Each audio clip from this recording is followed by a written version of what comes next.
Hello, I'm Valerie Reid, and tonight I'm going to read to you one of my very favorite O. Henry stories. It's called The Last Leaf. In a little district west of Washington Square, the streets have run crazy and broken themselves into small strips called places. These places make strange angles and curves. One street crosses itself a time or two. An artist once discovered a valuable possibility in this street. Suppose a collector with a bill for paints, paper, and canvas should, in traversing this route, suddenly meet himself coming back without a cent having been paid on account. So, to quaint old Greenwich Village, the art people soon came prowling, hunting for north windows and 18th century gables and Dutch attics and low rents. Then they imported some pewter mugs and a chafing dish or two from 6th Avenue and became a colony.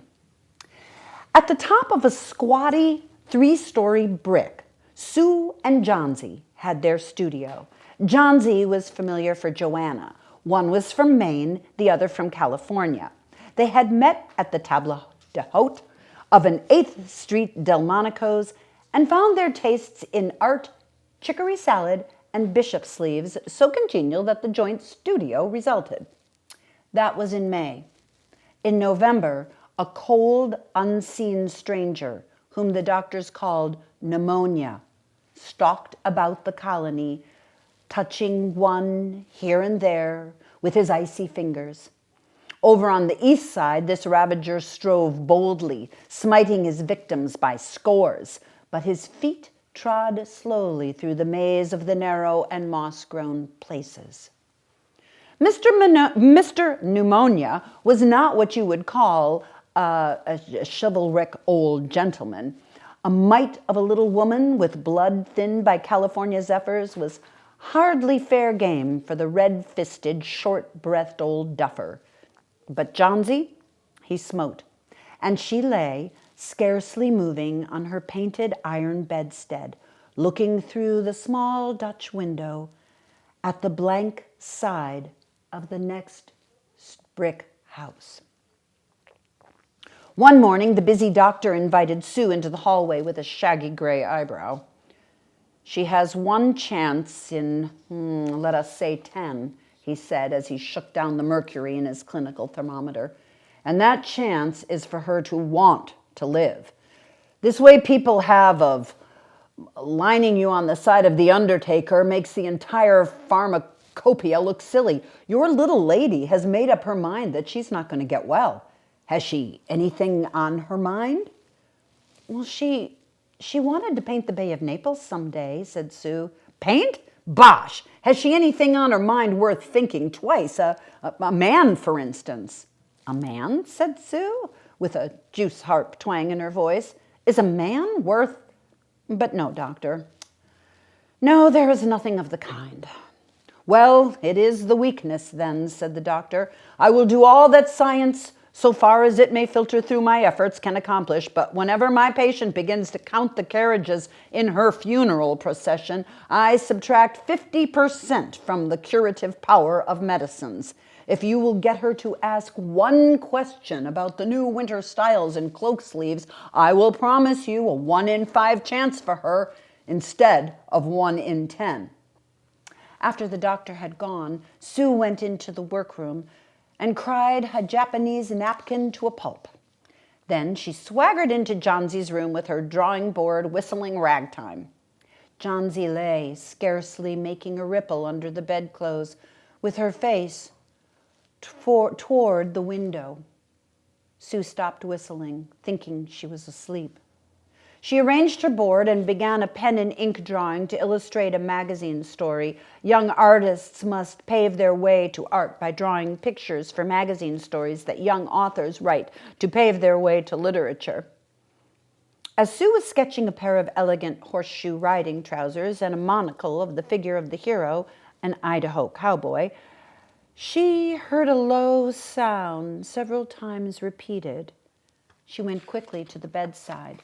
Johnsy's eyes were wide open. She was looking out the window and counting backwards.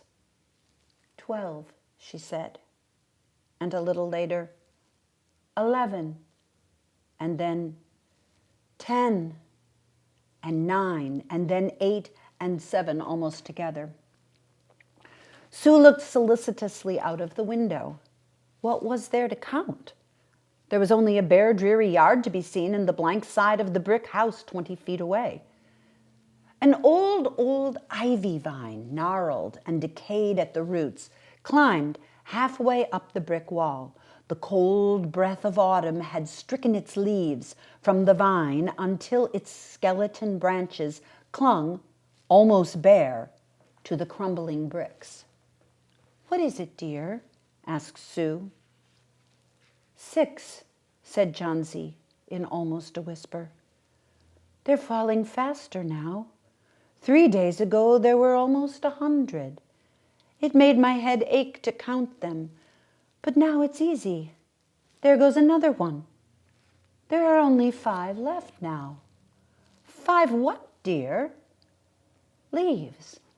Leaves on the ivy vine.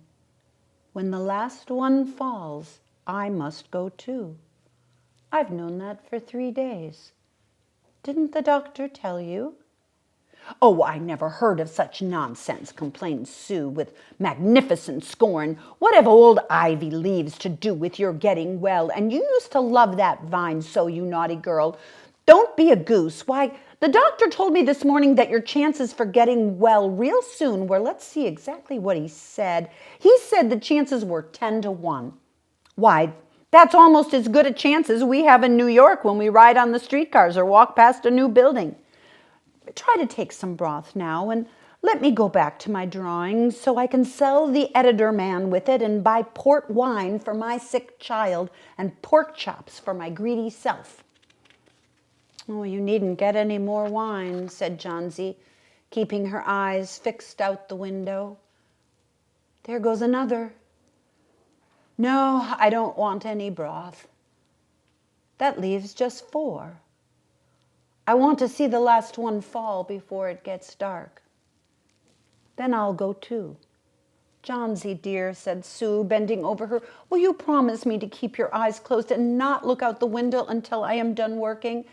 I must hand these drawings in by tomorrow. I need the light, or I could draw the shade down." "Couldn't you draw in the other room?" asked Johnsy coldly. "I'd rather be here with you," said Sue. "Besides, I don't want you to keep looking at those silly ivy leaves." "Tell me as soon as you have finished," said Johnsy, closing her eyes and lying white and still as a fallen statue. "Because I want to see the last one fall. I'm tired of waiting. I'm tired of thinking. I want to turn loose my hold on everything and go sailing down, down, just like one of those poor, tired leaves."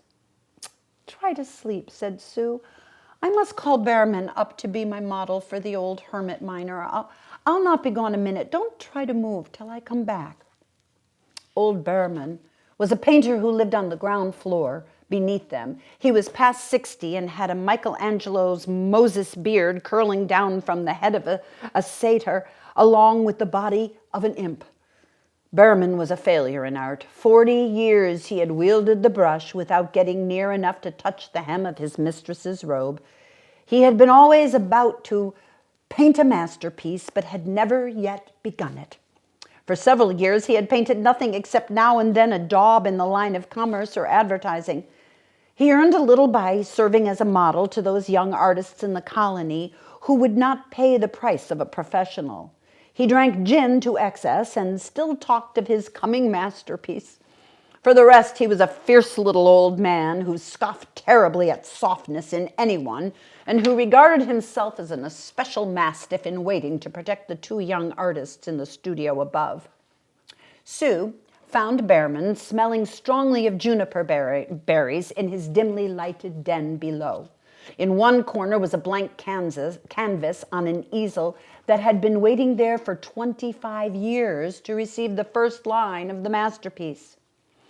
She told him of Johnsy's fancy and how she feared she would indeed, light and fragile as a leaf herself, float away.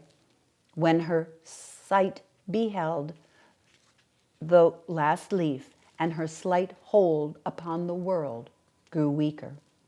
Old Berman, with his red eyes plainly streaming, shouted his contempt and derision for such idiotic imaginings. "Was," he cried, "is there people in the world mit their foolishness to die because leaves they drop off from a confounded vine? I have not heard of such a thing. No, I will not pose as a model for your fool hermit dunderhead. Why do you allow that silly pussy business to come in der brain of her? Ach, that poor little Janzi." "She is very ill and weak," said Sue, "and the fever has left her mind morbid and full of strange fancies." "Oh, very well, Mr. Berman. If you do not care to pose for me, you needn't, but I think you're a horrid old fibberty-gibbet."